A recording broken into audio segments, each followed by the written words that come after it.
On March 25, 2007, 22-year-old Lindsay Hawkers packed her tote bag with her teaching materials, said goodbye to her roommates, and left the apartment on her bike.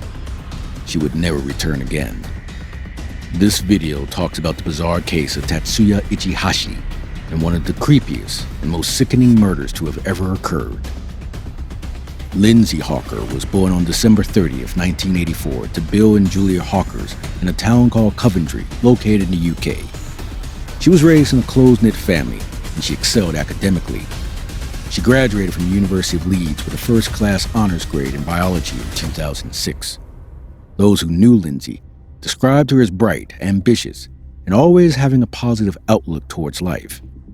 After years of studying, Lindsay was ready for a change and made future plans with her boyfriend of 4 years, Ryan Garside. Lindsay first set off in October of that year. She signed up to Nova Teaching School and left for the beautiful country of Japan. Lindsay was posted to Kiowa, a district of Edogawa, Tokyo, after arriving in Japan. She went further east to Chiba because the rent was less expensive, and she shared a house with 2 other Nova school teachers who instantly became friends with her. Lindsay was excited to move to Japan. She chose Japan because of its reputation of being safe. Lindsay made it a point to stay in touch with her family and boyfriend in England via Facebook, Skype, text messages, and phone calls while in Japan. She was having a good time in Japan and everything seemed to be going well.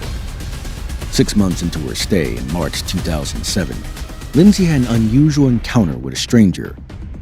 After finishing her work for the day, she took the train back to the Chiba station, where she usually parked her bicycle.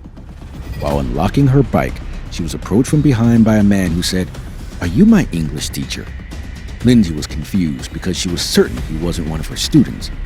So she politely ended the conversation and hopped on her bicycle to bike back to her apartment.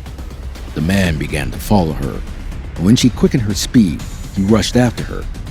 He kept asking questions like, "Where are you from?" and "Where did you study?"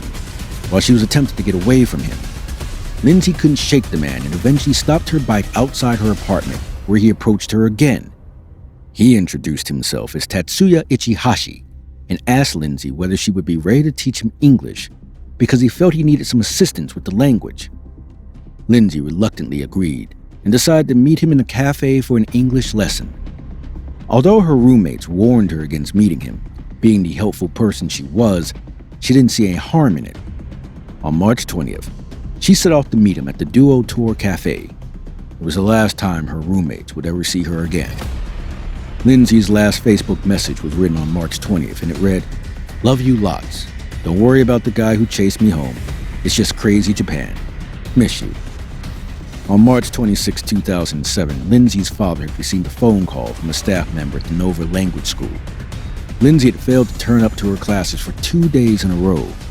Her roommates had already tried to contact the police when she didn't return home from work the previous evening, but the message had failed to reach the proper authorities. Lindsay's father booked a flight to Tokyo for himself and Ryan. They contacted the police and reported her missing. Police pulled CCTV footage from the morning of March 25, 2007 at the Duo Tour Cafe in East Tokyo. The footage captured Lindsay and Tatsuya ordering drinks from the counter. Lindsay appeared to feel awkward, repeatedly pushing her hair aside. The pair sat at a table for 50 minutes while Lindsay gave him an English lesson. At 10 a.m., the two got up and left and were seen getting into a taxi together. 2 officers located and arrived at Tatsuya's apartment in Ichikawa. The man Lindsay met had been stalking her for months. Tatsuya was a 28-year-old man from Ichikawa who had relocated to Chiba. He aspired to be a medical doctor, just like his father, but after being denied entrance to complete his studies, he settled for a degree in horticulture from the University of Chiba in 2005. However, after graduating, he never looked for a job. Instead, he lived on a monthly allowance of 100,000 yen, approximately $920 from his parents. He had no prior legal convictions, but he had previously been a suspect in a theft and assault charge. Tatsuya allegedly beat a woman on the street during a robbery, but his father settled the situation by paying the victim 1 million yen, equal to $10,000, and settling the matter outside of court. Tatsuya was commonly described as a loner with an obsession with physical fitness. Every day, he'd go to his neighborhood gym and pedal over 15 miles. There were signs that Tatsuya was mentally unstable. However, there are no reports of him seeking any kind of help or treatment. He developed an obsession with a random stranger, a young British English teacher, Lindsay Hawker. According to police, Tatsuya had stalked Lindsay for months before building up the courage to approach her on the train. He spotted the English coaching tag on her tote bag and used it as an excuse to connect with her. He used this excuse to lure her into his apartment in Ichikawa, a 5-minute drive away. 2 police officers were dispatched to Tatsuya's apartment at 5:40 p.m. on Monday, March 26. Nobody answered the door. Tatsuya's neighbors were kind enough to let them onto their balcony and peer into his living room. The lights were turned off, but someone appeared to be inside. They were perplexed, since his detachable bulb had been moved from his bathroom to his balcony. The officers suspected Lindsay was being kept hostage at Tatsuya's apartment and dispatched backup immediately. 9 officers arrived and began planning a raid on his home. 2 hours after the last officers arrived, Tatsuya opened the door barefoot while carrying a knapsack. He took advantage of the officers' confusion and stormed past the entire squad of 9. In an attempt to apprehend him, they snatched his bag, but Tatsuya managed to escape through the fire escape and vanish into the night. That was the closest they would get to catching him for more than 2 years. The police went inside and saw the bathtub that had been placed in the balcony. It was filled with a mixture of sand and compost. They discovered Lindsay Hawker's naked body in the bathtub. He had engulfed her body in a layer of soil and sand. Her right hand was the only thing visible, hanging out of the tub. Further examination revealed that Tatsuya had mixed the decomposition agent into the soil mixture and sprinkled flower seed on top to disguise it as a flower bed. Lindsay had been gagged by a scarf and her hands and feet were tied. Bruisings around her upper body suggested she had endured a savage and prolonged attack. Lindsay's hair had been completely shaved by Tatsuya.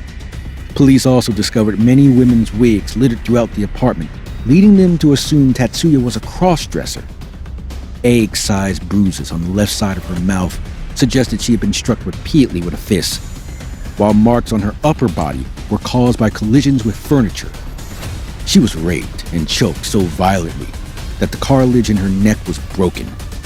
By the very next morning, Tatsuya was officially wanted all over Japan. Police printed wanted posters and displayed his image on several news sites several times per day, but nothing came of it. After a few weeks with no leads, authorities circulated photoshopped images of Tatsuya in wigs in case he was out in drag and nobody recognized him. Again, nothing came of it, and the trail was dead. Sightings did come here and there. Multiple sightings put him in Kabukicho, a red light district of Tokyo, and police investigated the area but didn't find a thing. There were also rumors circulating of him escaping the country or killing himself. The case stayed cold for 2 years, and in the lead up to the 2nd anniversary, police printed out life-size cardboard cutouts of Tatsuya to try to raise awareness. It turns out Tatsuya lived in Osaka, 250 miles west of Tokyo, from 2008 to 2009. He was sleeping in internet cafes and working on construction sites to make ends meet, while saving up for plastic surgery to hide his face. He had, however, already altered his appearance through self-mutilation, having cut off the moles on his face with a knife, using scissors to chop off a portion of his lower lip, and sewed a thread through his nose to change its form. In the summer of 2009, police became desperate and increased the financial reward from 1 million yen, $10,000, to 10 million yen, $100,000, along with additional manipulated images indicating that he had most likely undergone plastic surgery. In October 2009, a plastic surgeon told police that he had thought he had recently worked on Tatsuya and had taken a before and after photograph, which was quickly released to the public. This was successful because a colleague on the construction site where Tatsuya was working recognized him and contacted the police. In a panic, Tatsuya tried to flee to Okinawa and seek refuge in an abandoned bunker on one of the island's outlying islets, as he had done many times before when he felt the authorities were getting too close. Tatsuya made a beeline towards Osaka's ferry dock on November 10, 2009, and tried to keep his head down.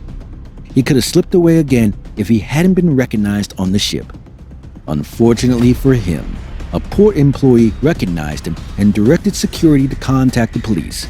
When police arrived and inquired his name, he realized he had been caught and answered, "Yes, it is me, Tatsuya Ichihashi." He was arrested on the spot. Initially, he was charged with abandoning a body. He was later charged with the rape and murder of Lindsay Hawkers. Lindsay's distraught family pushed for the death penalty. However, his lawyer successfully argued that he should be kept alive based on the potential for him to be reformed. Tatsuya admitted to raping and killing Lindsay Hawker, but he also said he killed her by accident when he was trying to muffle her screams for help. On July 21, 2011, the Chiba District Court sentenced Ichihashi to life imprisonment for the murder of Lindsay Hawker. Tatsuya appealed his sentence in 2012, claiming he was treated too harshly and that the killing was accidental since he was simply trying to hush Lindsay's screaming. The initial sentence was upheld by the Tokyo High Court. Tatsuya, on the other hand, continued to torment the Hawker family by writing a book about his time on the run from his prison cell. The book was well received in the United Kingdom and sold over 100,000 copies. He offered Lindsay's parents the royalties, but they declined. The book was so popular that it was adapted into a film called I Am Ichihashi, The Journal of a Killer.